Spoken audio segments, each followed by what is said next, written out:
Fed Chair Jerome Powell recently announced they are raising interest rates in the month of July 25 basis points. So that means interest rates are going higher. The Fed has done a very good job, at least up until now, of trying to keep inflation in check. Now, this is from a group of people that a year and a half ago said inflation was a word that we should not be using in economic terms here in the United States because it was temporary. It was going to be intermittent. It was going to arrive. It was going to go away. It was not going to be a big issue.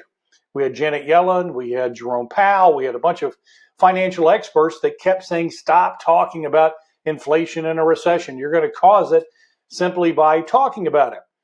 Well, fast forward a few months, and at the turn of the year, all of a sudden, you know what? Inflation started to become a pretty big thing.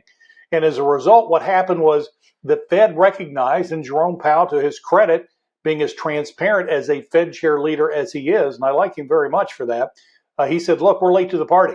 We've got to do what we can to try to get ahead of inflation. Because if we don't, and we allow inflation to become hyperinflation, then all of a sudden the cost of goods and services are going to explode. It's really going to impact consumers to the degree that it's going to make it very, very difficult from an economic standpoint, and it's really going to crush, at least temporarily, the economy. So what's taking place right now is that everything seems to be working. And now the inflation is coming down. It's not yet close to the Fed's goal of 2%, but it's getting closer. So there's a lot of people that are saying, you know what, instead of this recession economy falling on the ground like a ton of bricks, there might be this soft landing that everybody's talking about. In other words, it's not going to be that bad. And what we're seeing on Wall Street is a fascinating thing, and that we're seeing a lot of people bet on the fact that the market's going to continue to go up and up and up. Those that are betting or hedging, if you will, some of their future orders on the market and stocks going down is a decreasing number.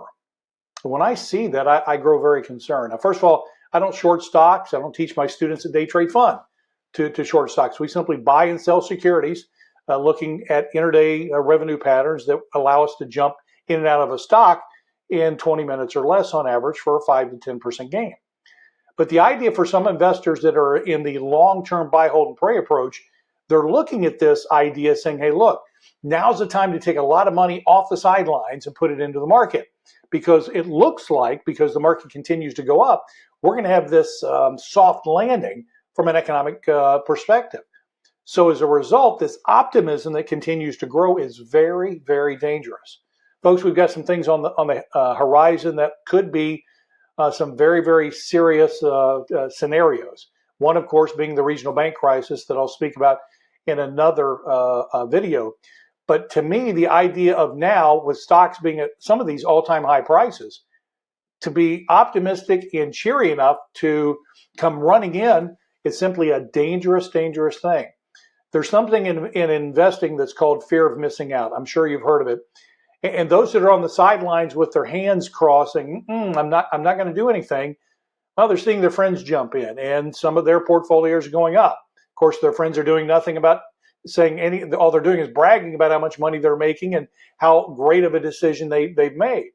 Well, after a few months, these investors who weren't putting money in see things going up and up and up.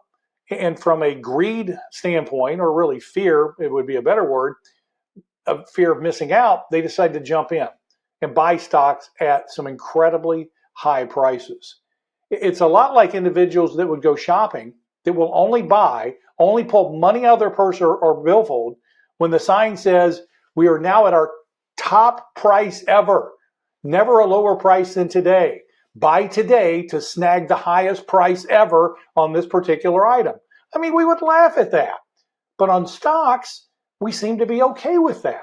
Warren Buffett, who's a great long-term investor, will always be the individual that's the most patient man in the room. He'll wait and wait and wait for stocks to go on sale. When they go on sale, that's when he moves his money in. Because one of the things that history teaches us about the Fed in their interaction with the economic policies is there have been times in the past where the Fed has had this exact same scenario where they were trying to stay ahead of inflation and they were successful in doing it. And when they started to see that success, they backed off. They took their foot off the accelerator. So what ends up taking place then is, hey, we're okay. But unfortunately, what happened was at that precise moment, inflation started to surge. Now the Fed's on the backside of it and inflation took off. That exact same scenario can happen here. So what I'm trying to say is, if you want to put money into the stock market, obviously that's your call. But for me, I'm going to remain incredibly patient, because this idea of going out and buying items at their all-time high price simply, to me, is not the correct option to have, and especially from the standpoint of maximizing your returns on any specific security. Wait for them to go on sale, then be prepared to take advantage.